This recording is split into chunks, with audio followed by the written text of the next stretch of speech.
We are on to landscape study 4, and I'm introducing a new painter. This is George Inness, and he is actually an American. This painting, The Monk, is one of his most famous and most popular paintings, actually. It has this sort of haunting, dusk kind of lighting and low contrast down here, except for the monk himself, and then this beautiful light that comes through the trees. I'm probably giving you some indication of my taste in paintings, because since we're going from Corot, who's great about showing light through the trees, to Inness. Yeah, this is in Massachusetts, so we can't go see it as easily as these Corots that are in the National Gallery, but we are onto an American painter. So just as we always do, we're going to measure the rectangle on the paper from our handout, which is 7 inches by 4 3/16. So we're going to center that onto our piece of paper. Again, we're going to divide 9 inches into 4.5 to find the center of the width.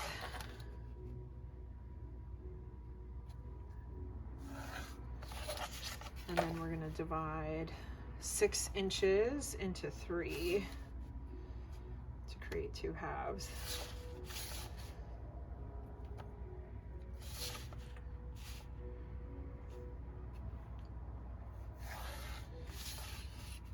Okay, now I forgot what the measurement is. Okay, 4 3/16. So if I divide 4, then I've got 2. And then I have 3/16. If I divide that in half, I'm gonna have 3/32. So I'm gonna put it on the mid. I don't have 30 seconds on my ruler, but I'm gonna put it in between, in the middle of the second 16th on my paper, and then I'm gonna mark the 0 and the 4 3/16.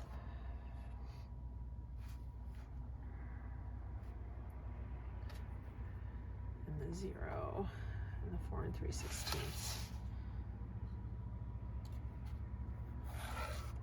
So I have my long sides.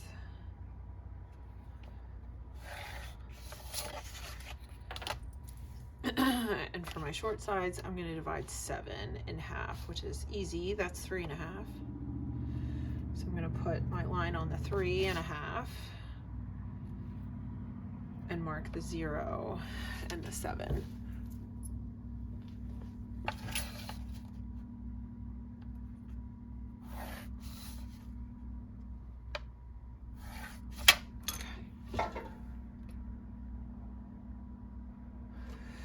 Now I'm going to stretch my paper onto this board.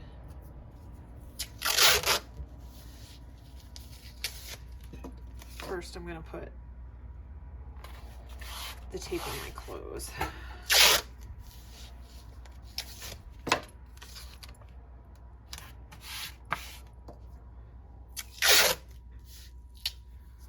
I just want to reduce the stickiness some so that it's less likely to rip my paper as I take it off.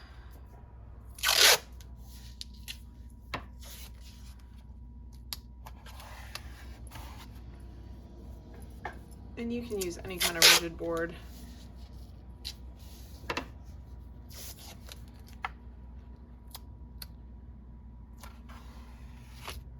As long as it's clean enough.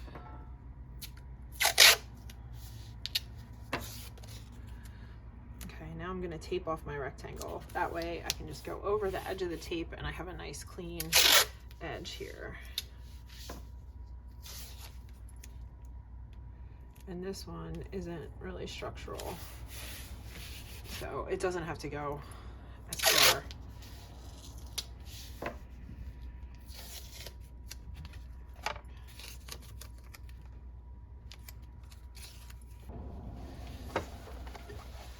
So this painting relies a lot on contrast between the yellow and this greenish brown, which I'm going to be able to easily achieve from the black paint that we have in our palette.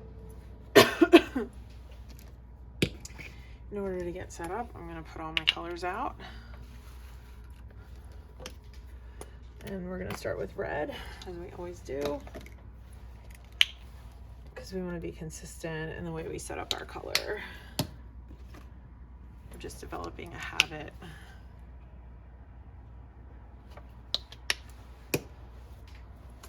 To make less mental work for ourselves later. We're gonna put 2 whites so we can easily keep one clean. And because we tend to use more white. And I'm gonna draw a circle for my medium. For the sake of beginning artists. Because medium looks an awful lot like white paint. Okay.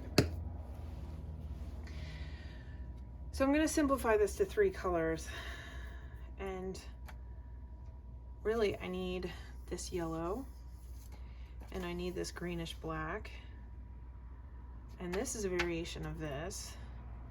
And then there's like an orange and a blue right here. So maybe I'll make this bluish gray color as my 3rd color. I'm gonna look at my color wheel because I want to think about exactly what hue I want.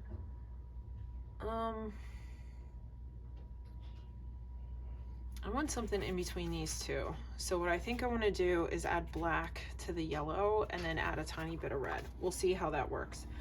And now that I'm looking at it, I see that blue-gray kind of up here. So that'll be a helpful color, and then I can mix this orange at the very end. And I'm gonna grab my palette knife.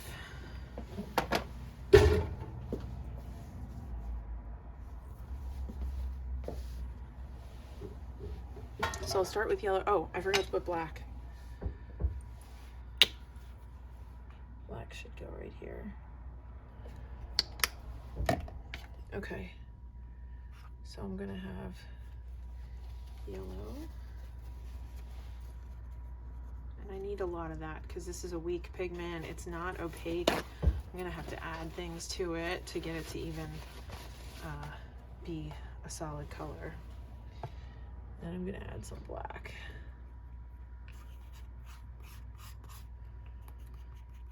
This is too dark, way too dark.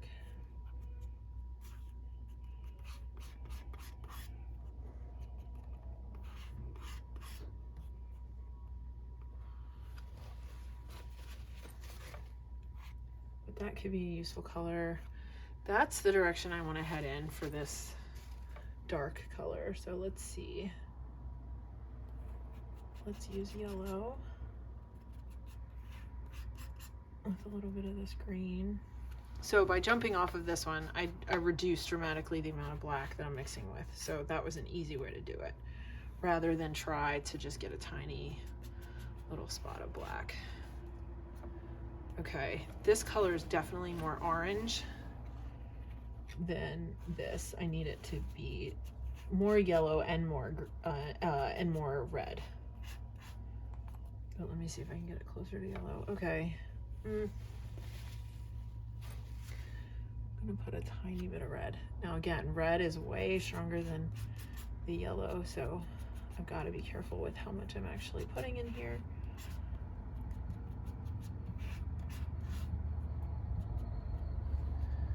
Okay, that's much better.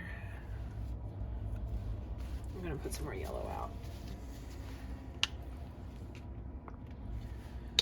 I don't want to change this color entirely yet, but I do want to see what it's like with more yellow in it. So I'm going to experiment.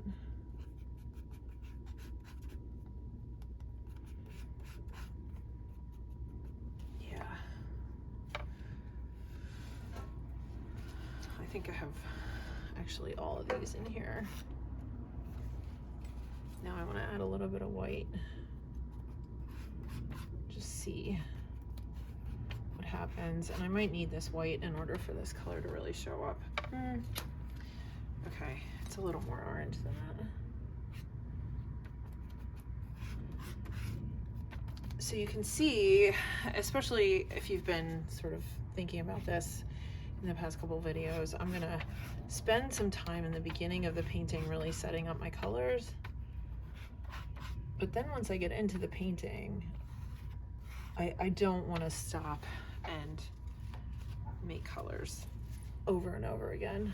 I want to have a nice structured color palette on my palette that's going to be very useful to me. So I'm going to plan ahead, and then I'm going to be able to create the structure of the painting through drawing by utilizing these colors. The more we can divide the complicated tasks of painting into different stages, the more, I guess, successful we can be. It makes it less hard. This is also why we talk about 3 characteristics of color, and just instead of just saying, well, we're going to change the color, because it gives us more control when we divide the tasks and when we divide the concepts. So for characteristics of color, we have hue, value, and intensity. And I can decide, like here, I'm deciding I need to change the value of this to be darker so that it's more like this. And I probably need to go even darker still, at least for part of this. So I'm counting this as 2 colors. We got this like greenish yellow, but they're all derived from this color. And then I've got, actually this is derived from this color. And then I've got this greenish dark, which are all derived from the same color.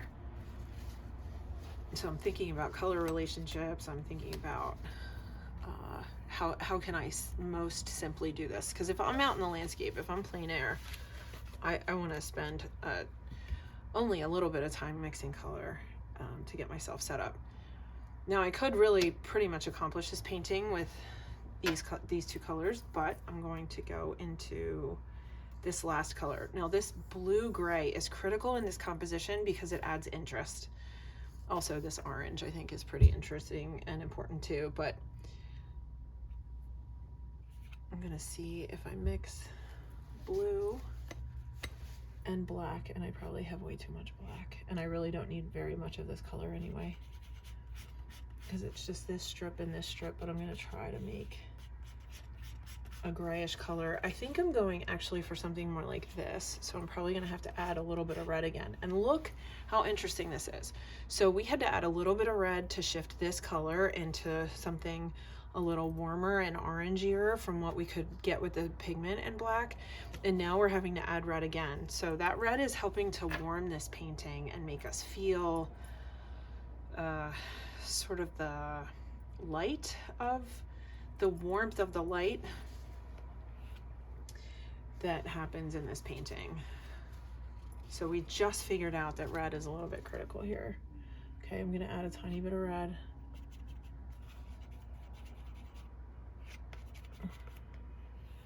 And I need this color to be significantly lighter than this, and I can't really tell what color it is. Yeah, I need it to be more red, but I'm also gonna add some white. Now I don't want to add white generally until I need to. It's very easy to just add white to things and say, oh, well, that's a lighter color, but we have other colors that are lights. Red is lighter than blue, yellow is lighter, and we want to try to lighten with other colors so that we're just not only using simple colors and then changing the value, because in fact, when colors change value, they often change hue. Okay, this is not purple enough at all.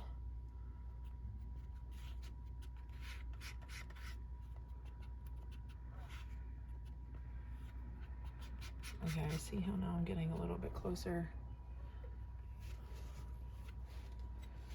That's definitely better. Let's add a little more black.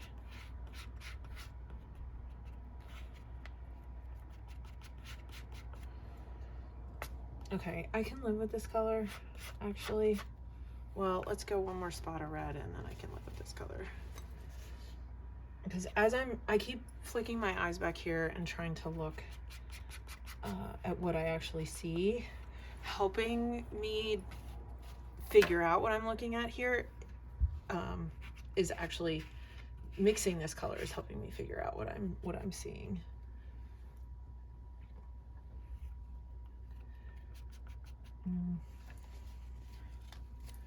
And I want you to react to what you see in Inness. You're just kind of painting along with me so that you can have some guidance and suggestions, but you're making the color that you see here.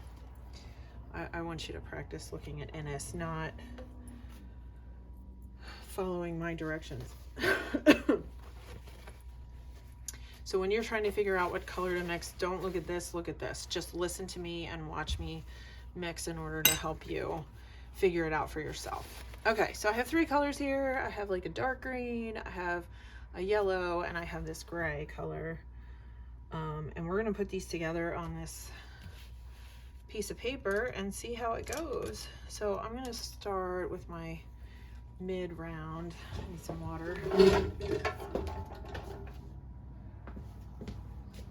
It doesn't need to be a round though that you're using. I could just as easily start with a flat. Something kind of in the middle. And I'm gonna start with the yellow, and we're gonna approach this similarly to Corot, or at least the way I have thought that Corot started his paintings, because he sort of starts with the sky but keeps the structure of the whole drawing. And we're not just gonna paint the sky yellow, we're gonna react to these shapes that we see.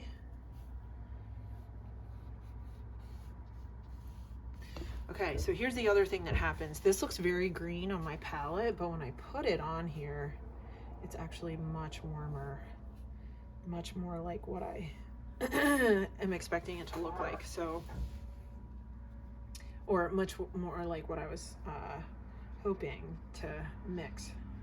So that's another thing that can be really helpful. We have these beautiful elephant pines. This was apparently painted at the Pope's residence outside of Rome. So we've got an Italian scene here by an American artist. And this one's 1873, so we're 10 years maybe after the Corot that we did last time. And one of George Inness's teachers was French, and the French are dominant at this time in art. America's doing okay, but they're still catching up.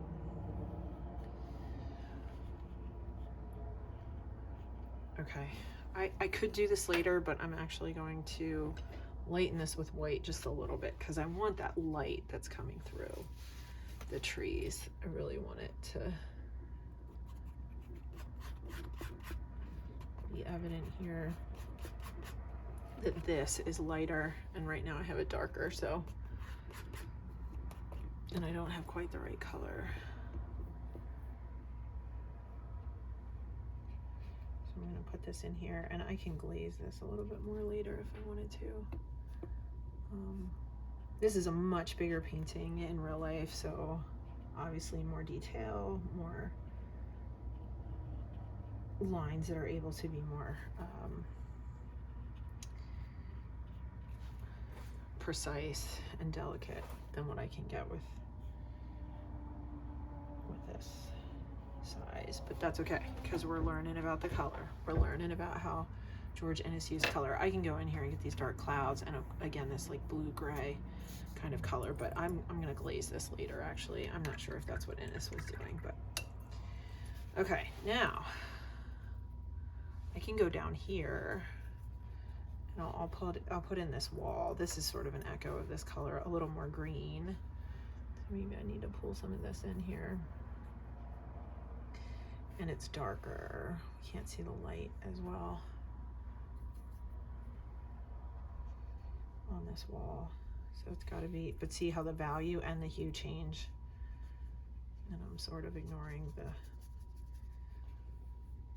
hue change because we'll see how this goes. I might need to mix another color, but I just want to make the structure as we always do. And actually, even though it's obvious that this monk is wearing a robe that is white, it doesn't look white in our painting. So I'm going to put him in here too. I could paint him on top of the end, but and let's see. I need to fix something here because he's not this low.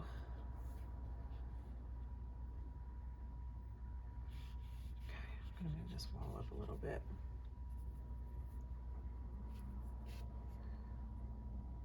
See if that helps me.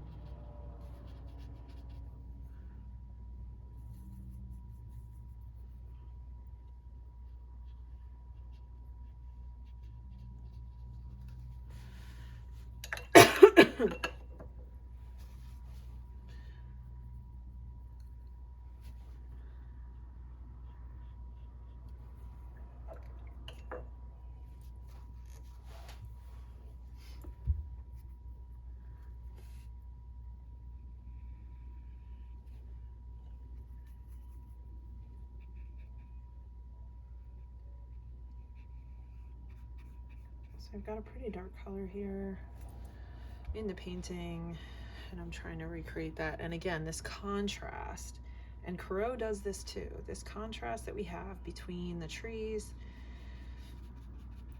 and the sky really is what makes the light.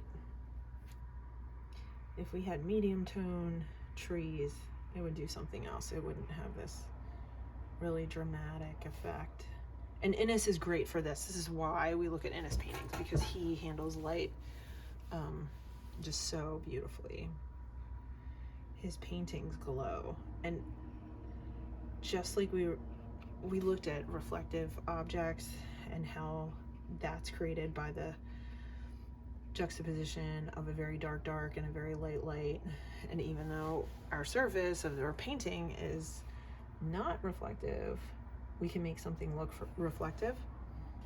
This is something similar to that. We have this glow of the light because of the contrast that's created between the light and the dark, which is fascinating. And something that is certainly worth figuring out, which is why we're sitting here with Inness. Okay, now I'm gonna count this all as a dark right now. And I can see some tree trunks in there, but I can go back in and lighten those up later.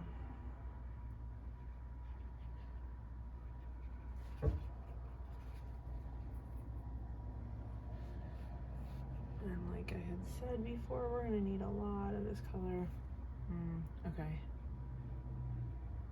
I didn't make this spindly enough. I need a different brush. So I'm gonna actually skip over the tree trunks. And I'm trying to respond to this contour here. I want to capture this contour. This is a little bit lighter green here on this edge. And Corot did this also. I'm gonna steal a little bit from here. He had a little bit of a variation in the edge of the tree line or the shrubbery line. I'm looking at the relationship between these shapes. When do I end this?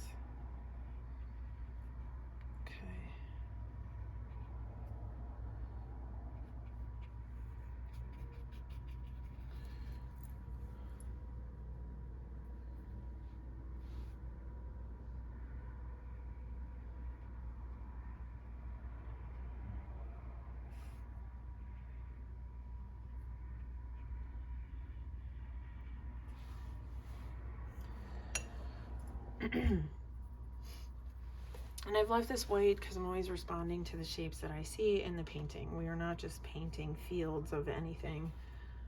We want to make sure that we're responding to the shapes. That helps the painting develop in a way that if we just said, okay, well, everything, you know, we have a yellow sky and a green dark foreground, we can't respond to the shapes that way. I'm gonna move this monk over actually. Let's see, he should be more over here.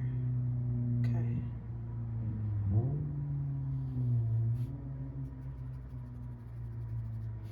have so much yellow in this that you can see that I'm having trouble with the opacity. It's showing through, so I've gotta make extra layers.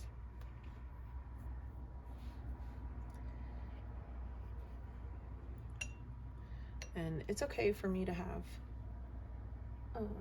more than one layer. That's okay. But this is not a watercolor painting. I want this paint to be opaque. This is acrylic, and it's just hard to get paint that is an affordable price that is opaque at certain pigment levels. So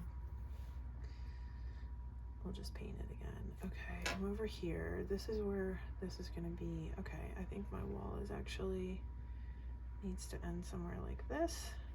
You see how I'm constantly making comparisons of shape and color and value with what I'm copying. And it's simpler to do this with a painting than with the landscape itself, but that's what we're looking forward to. Inness has already done the work of deciding what the color, shapes, and values are going to be, what the composition is, and we will learn from him so that we can do it better ourselves. Probably not better than Inness, but better than we otherwise would have been able to. Okay, bring this up just a little bit. Okay, I'm gonna have to go in here and like really paint this monk because I moved him.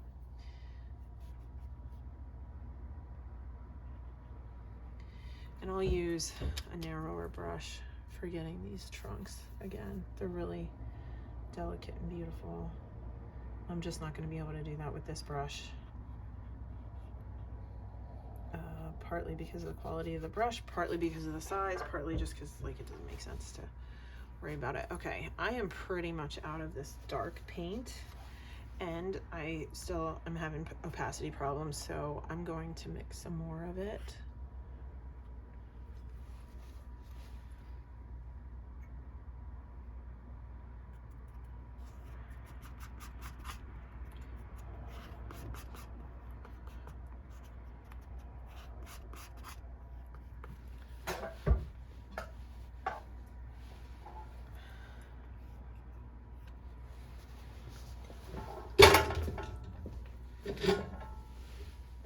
Okay, so here's the green, and in order to make it sort of browner and darker, we needed to add red, so I'm going to add some red.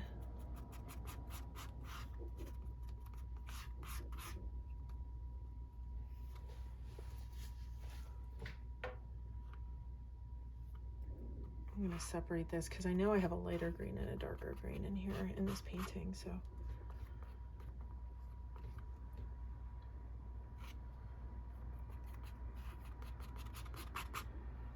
Okay. I'm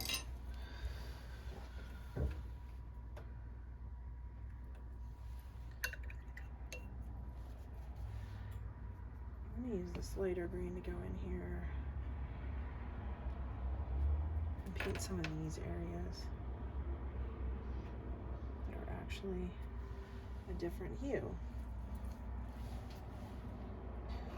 Some of them are a little bit lighter.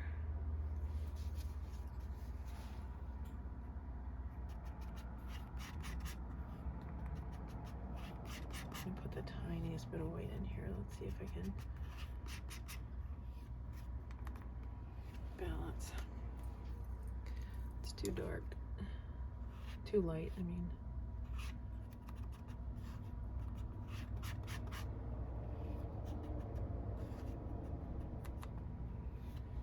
Okay, that's about right. So in order to compromise, if I tried to add another dab of white, I would just get one that was too big again. But if I add part of this and part of this, then I can get what I need because I know there's already a little bit of white in there.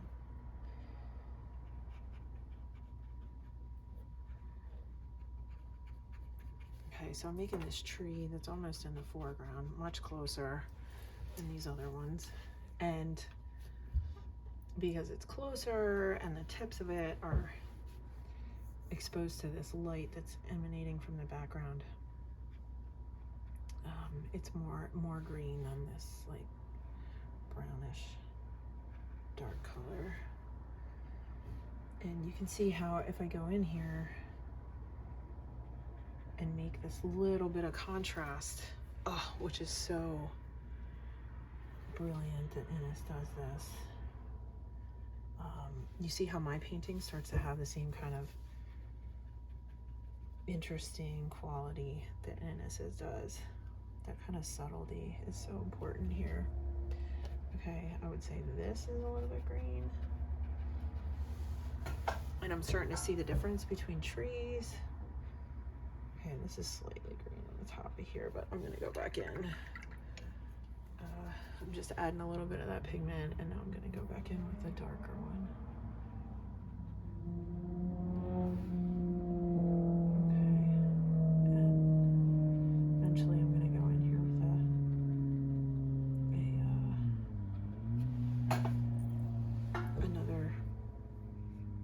another brush so that I can get some of these like beautiful wispy shapes. So you see the contrast between the smoothness that happens on the top. It's not entirely smooth because that wouldn't be natural. It would be too like graphic. But there's a smoothness on the top, and then there's this featheriness on the bottom. And that's one of the things that makes the elephant pines beautiful in person, but also creates variety here in this painting for Inness. Okay, I think I need to move this yellow down a little bit. So I'm gonna leave that alone.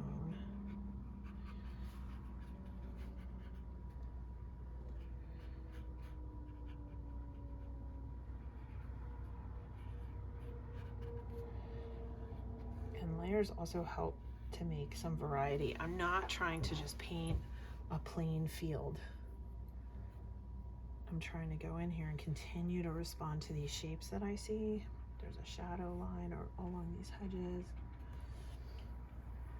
I'm always responding as a drawing to what I see in here. And doing that over and over again not only refines the painting, but also makes it interesting because I have layers of color, but also layers of drawing. And it's very exciting.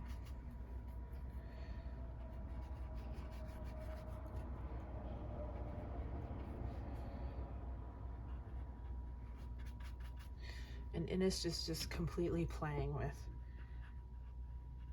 fields of color, right? Like where is it solid and you can't see because he hasn't made any detail. He's hiding things from the light by just simply leaving them out. And then like where are their areas of interest? Okay, I'll go back in here and get a little bit of light swing after we go a little bit further. I'm gonna keep using this brush and get to the next stage of this. I'm gonna put in this. Yeah, that's pretty good. I think the color he has might be a little bit more red purple, but we'll see. Yeah, I just want it to contrast a little bit more, so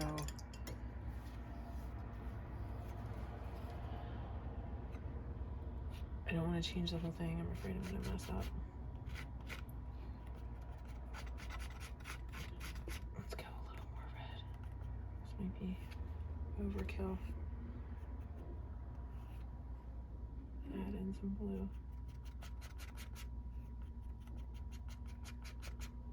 Yeah, it's just the more I look at it, the more I feel it's a brighter color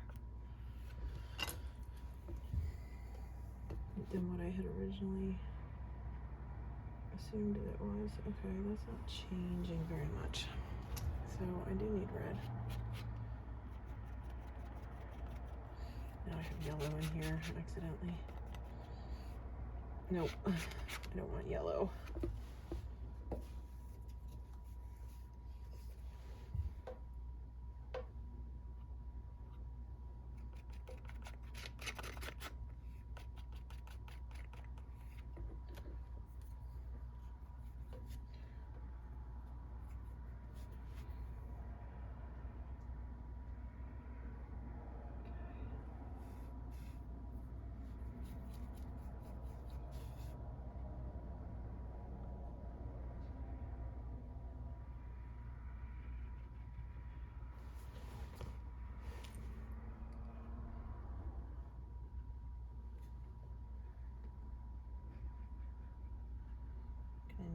get some tree trunks over part of this.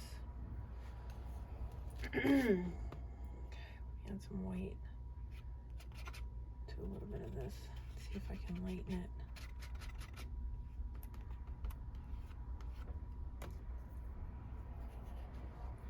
It seems to get lighter over here.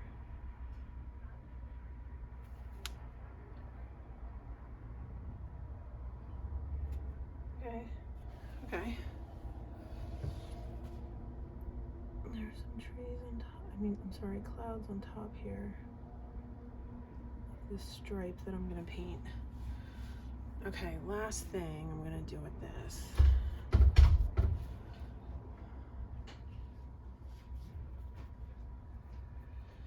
I'm gonna glaze just a little bit, not enough glaze.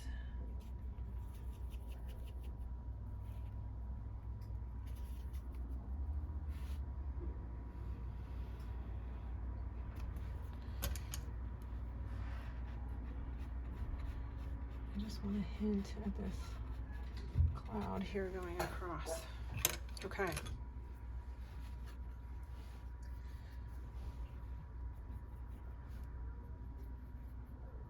think for this color,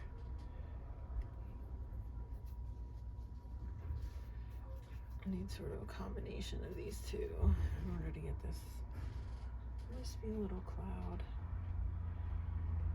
up here.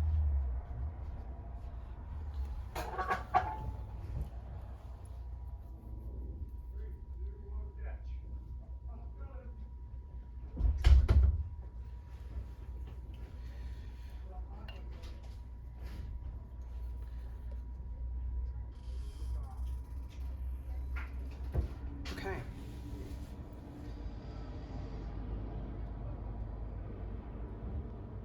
Almost does it for the sky. Okay, before I go in and put the rest of this little stuff in here, using a smaller brush. Well, I'm still going to use a smaller brush for that, but I'm going to mix this orange and get that in there.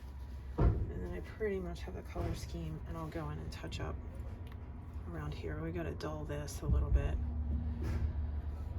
and put these tree trunks in here. So I need orange.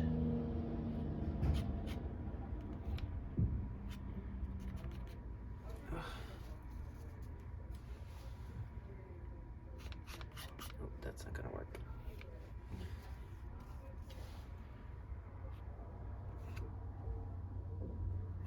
It's too much red, so I'm gonna take this. I have blue in here somehow that I can't get rid of. Need it to be more red.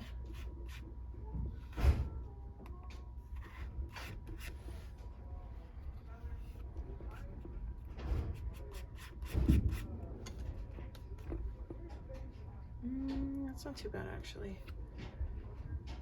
And then what if I add some white to this? I might also need it to be more red, like more of a crimson color. Okay, so this is too light, that's too orange. So let's put this here, put this here.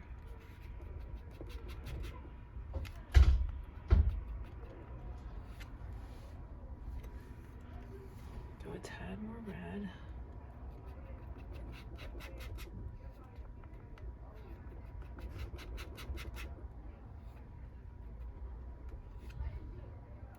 Getting close. And you might be hitting this color faster than I am. Yeah, that's what I want. Sunset orange. Okay, I'm gonna use a narrow brush for this. Again, you guys have actually a better size brush than I do. This one's a little too small. And I'm gonna pull a little bit from here. So the red gets more intense, or the orange gets like more red and intense as it goes across here. Inness in his bigger painting has more space to to like feather these shapes, but we're gonna try. And there's definitely variation here. It's not just one stripe across the whole span.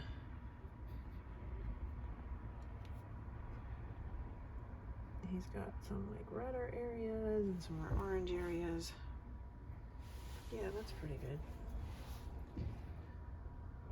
Okay, I'm gonna go in with the yellow here and let it mix just a little bit with this orange and tone this down a tiny bit. Okay, and this is amazing. Like just the way that he blends these colors and heightens it right at the crest of that that cloud. I mean, it's just fantastic. But it's almost as if I can't quite appreciate it just by looking at it. I have to try to do it myself. And then his brilliance really comes alive. Okay, now I'm gonna want to go back in here after I put the trunks in here and some of these branches, because Inness is going back and forth between the light and what's creating these little areas of almost stained glass, these branches. Okay, there's a little bit of orange over here I'm gonna get in, but it's like such a hint. And he's using oil, we're using acrylic. It's a disadvantage, but that's okay. Oil blends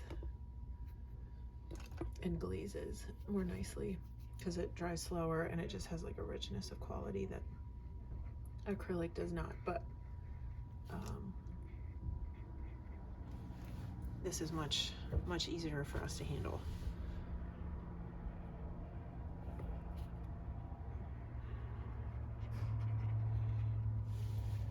Okay, so really enjoy playing with this sky because it's fantastic. Okay, I'm gonna go back to this dark color, which is almost dried up, and I'm gonna use this small brush. And like I said, I think your brush is actually better than mine. I have a wet spot here. Nope. And nope. I can tell from looking at this that he's like gone back and forth with the paint. He's painted a branch and like a little set of feathery pine needles, and then he's gone back with the yellow. Now, I'm not gonna focus on that too much, but it's just such a fantastic effect that I'll try it a little bit. But this is on a much smaller scale than he's working, so we have less opportunity to do incredible back and forth. So I just want to observe these shapes. This one dips down, look at that. It dips down into that sunset cloud so beautifully. Okay, we're gonna feather all of this. Okay, do I have one that's going? No, that's a different one. Okay, so there's one over here. And if you've been to Italy and you've seen elephant pines, I don't know, I love elephant pines. I don't know if they'll grow here. If somebody knows, you should tell me. I don't see them though, so they're pretty cool. I'm not a fan of pine trees except for elephant pines.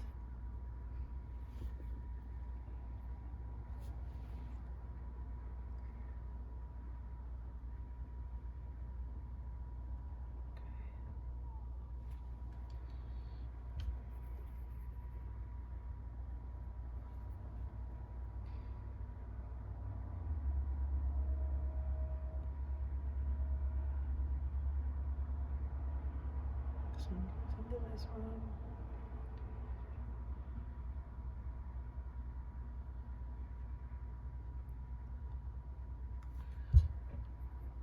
So this takes some control. want to lift off the pressure when you want a thin line. You want to make sure you have enough paint on your brush that you can actually create the shape with very little pressure. Okay, there's some like feathery transition here between this tree and this tree.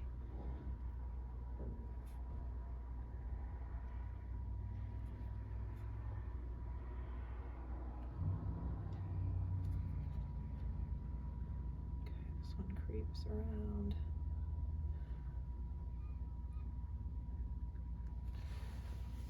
See, look how beautiful that is. Like, just by copying, I can get so much of what he has.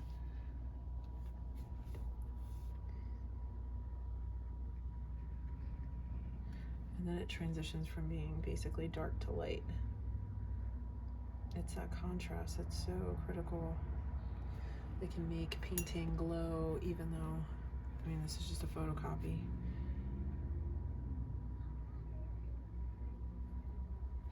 So this is a fantastic lesson we have from Inness.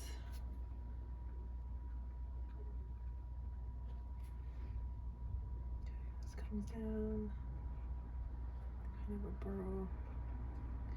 And look, as I'm doing this, I'm seeing more deeply these contrasts here.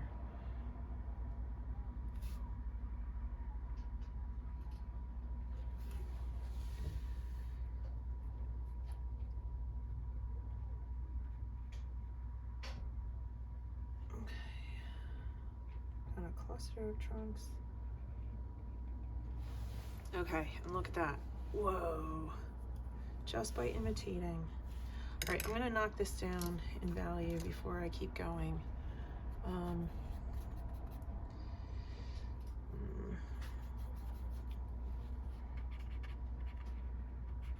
sorry, not in value. I'm gonna change the hue. I'm gonna knock it down in intensity. This is a little more like it. Okay, so I just took this green and I mixed some white with it. And you can see the layering, how that kind of creates a glow, which is a little bit like what Inness has. I'm sure he layered several different colors to create this wall. Okay, but I'm gonna put this in here. I'm just knocking it down because I don't want it to be that bright yellow, but it's taken me a minute to figure out how to make it do what I want. Okay, and then the monk is the same color, so I might as well paint him while we're sitting here with this color. Okay.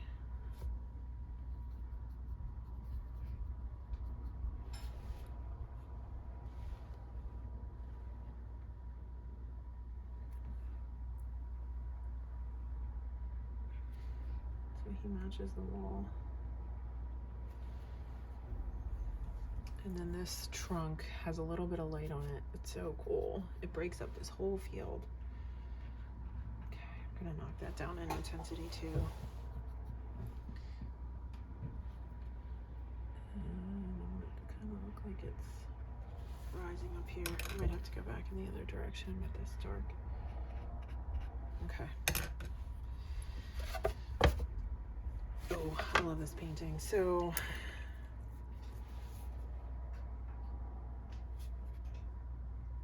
I'm gonna go in here, and like I said, he goes back and forth. So if I can trace through here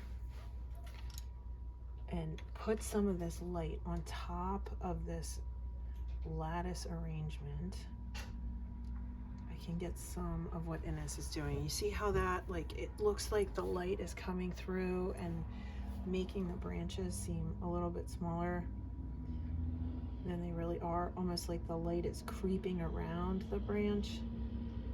Oh, it's such a good effect. Okay. So these artists, Corot did this too, are doing this by painting the lattice of the tree branches and then going back and laying in a little bit of the light color on top to kind of reiterate the placement of the light coming through. Do you see that?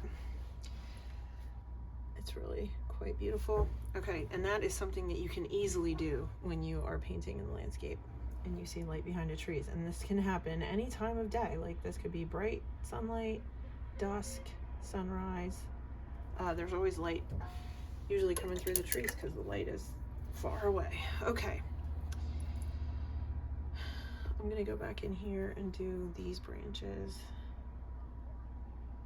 And I'm trying to copy his actual strokes. I want to really lean in and understand as much as I can how Inness thinks about constructing a tree.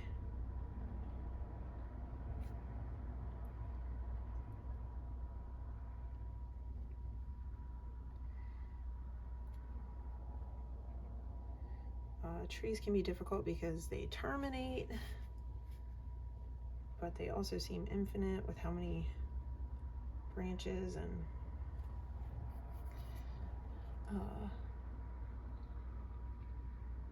leaves there are on them. So, but you have to let the tree make its own shape. It is not a trunk with a puff on it. Don't get intimidated and just make it up. Because a tree can be expressive like a human figure. They can be kind of craggy or elegant and back and forth. And so don't lose the opportunity of expression and beauty that the tree actually has by trying to simplify it too much. It's worth trying to pick out at least a couple of the details being offered to you by nature itself. Okay, I think there's a little bit of dark here. Oh, nice. Okay. Oh, I love this painting. Okay. So let me go in here and I'm going to take one of these lighter colors. And you see these trunks that are just coming through. I'm going to glaze this actually. And I'm getting to the end of my painting, so I'm not as worried about keeping things clean. I'm more willing to mix with my brush a little bit, etc.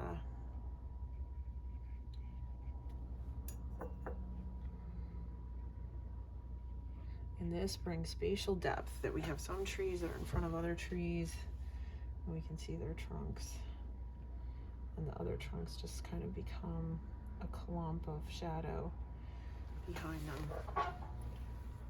Okay, let me look over here for a minute. I'm just gonna hit these. I've got some highlight in here. I'm pretty satisfied with that.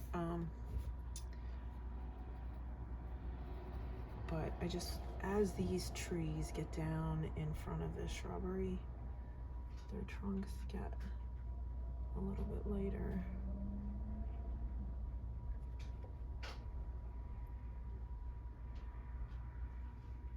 Okay. Yeah, I'm pretty happy with this. I've learned quite a bit from Inness today. I might lighten this just a little bit. Maybe I'll just glaze a tiny bit.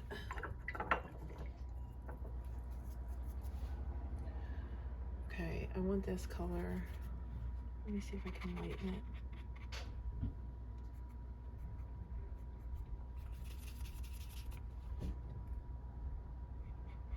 Just almost this like mistiness that goes on in here.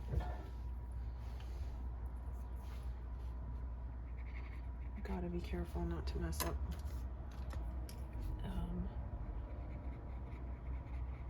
these trees I've worked pretty hard on.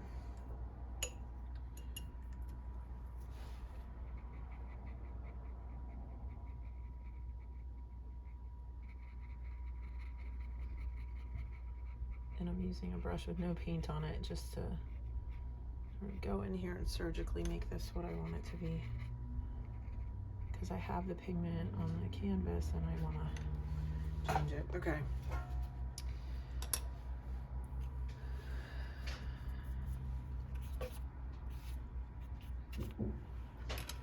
All right, I'm happy enough with that. I've got a tiny bit of white up here that I want to get rid of. And my paint's trying to dry out, so we're about out of time. I can always remix paint, but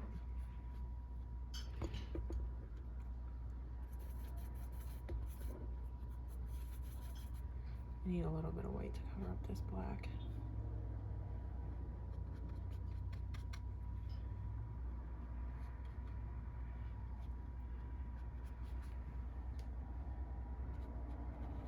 Accentuate the light that's coming around, creeping around these elephant pines.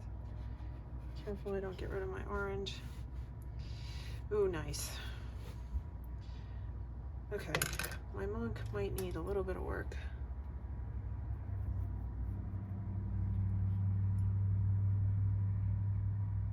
He just needs a little bit of a highlight here to stand out. And I've got to watch the edge here. I've got a lot of edges I'm not crazy about here, so let me clean these edges just a little bit so that they're more in control and less hazy. Because what I need is for these trees and bushes to be in front of the wall and not the opposite.